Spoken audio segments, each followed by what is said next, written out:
மயிலாடுதுறை மாவட்டம் தரங்கம்பாடி அருகே கடல் சீற்றத்தால் உப்பனாற்றின் வழியே கடல் நீர் புகுந்து சுற்றுவட்டார பகுதிகளில் தண்ணீர் தேங்கியிருக்கிறது. இது தொடர்பான தகவல்களை நமது செய்தியாளர் மோகனிடம் கேட்கலாம். மோகன், நம்ம பார்த்துக்கிட்டு இருக்கோம், தொடர்ந்து மயிலாடுதுறையில கனமழை பொழிந்து வருகிறது. இந்நிலையில பாதிப்பு என்ன ஏற்பட்டிருக்கிறது? மாவட்ட நிர்வாகத்தினுடைய பேரிடர் மீட்பு படையினர் குழுவினர் எல்லாம் அங்க இருந்தாங்க, அவங்க எல்லாம் களத்துல இறங்கி இருக்கிறார்களா? என்ன விவரம்?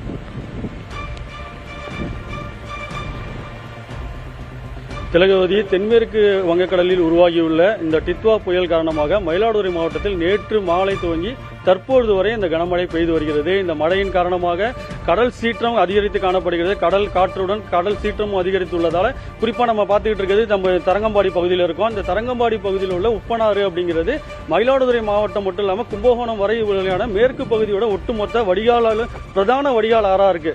இந்த ஆற்று வழியாக கடல் நீர் உட்புகுறதை தடுக்கிறதுக்கு தொடர்ந்து இந்த பகுதியில் தடுப்பணை அமைக்கணும்னு பகுதி விவசாயிகள் கோரிக்கை விடுத்து வந்தாங்க.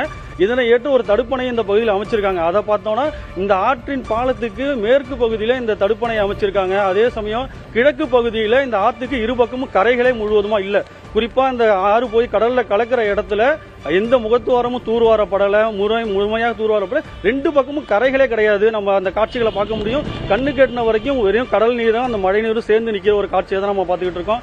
குறிப்பா இந்த தண்ணி இந்த பகுதியில் தேங்கி நிக்கிறதுனால தரங்கம்பாடியை சுற்றி உள்ள கழுவந்திட்டு, சிந்தாதிரிப்பேட்டை, விஜிடி நகர், ராஜீவ்புரம், ஆரன்பாளையம், விநாயகர் பாளையம் உள்ளிட்ட எல்லா பகுதியும் சுற்றி இந்த தண்ணியான தேங்கி நிற்குது. இப்ப தடுப்பணை கட்டியும் அது பயன் இல்லாம இந்த கடல் நீர் சேர்ந்து இந்த மாதிரி ஒரு பருவமழைக்கும் ஒவ்வொரு ஆண்டு கடல் நீர் தேங்கி நிக்கிறதுனால இந்த பகுதியோட குடிநீர் ஆதாரம் முழுவதுமா பாதிக்கப்பட்டிருக்கு. குறிப்பா இந்த பகுதியில் விவசாயமே இல்லாத ஒரு சூழல் ஏற்பட்டு கண்ணு கேட்டுற வரைக்கும் நம்ம பார்க்கக்கூடிய காட்சிகள்ல அந்த பகுதியெல்லாம் 3 போக சாகுபடி ஒரு காலத்துல செய்யப்பட்ட இடம். தற்போது அந்த பகுதியில் சாகுபடி செய்ய முடியாம அதெல்லாம் கைவிடப்பட்டு தண்ணீர் இந்த உப்பு நீர் புகுந்து நிக்கிற காட்சியை தான் நம்மளால பார்க்க முடியுது.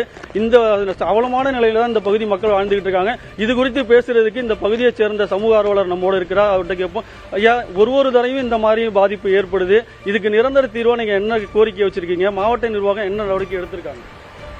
இயற்கை பேரிடர் காலங்களில், மழை காலங்களில் ஞாபகம் வருகிறது தரங்கம்பாடி கோட்டை, புகழ்பெற்ற டேனிஷ் கோட்டை தரங்கம்பாடி தான் ஞாபகம் வரும்.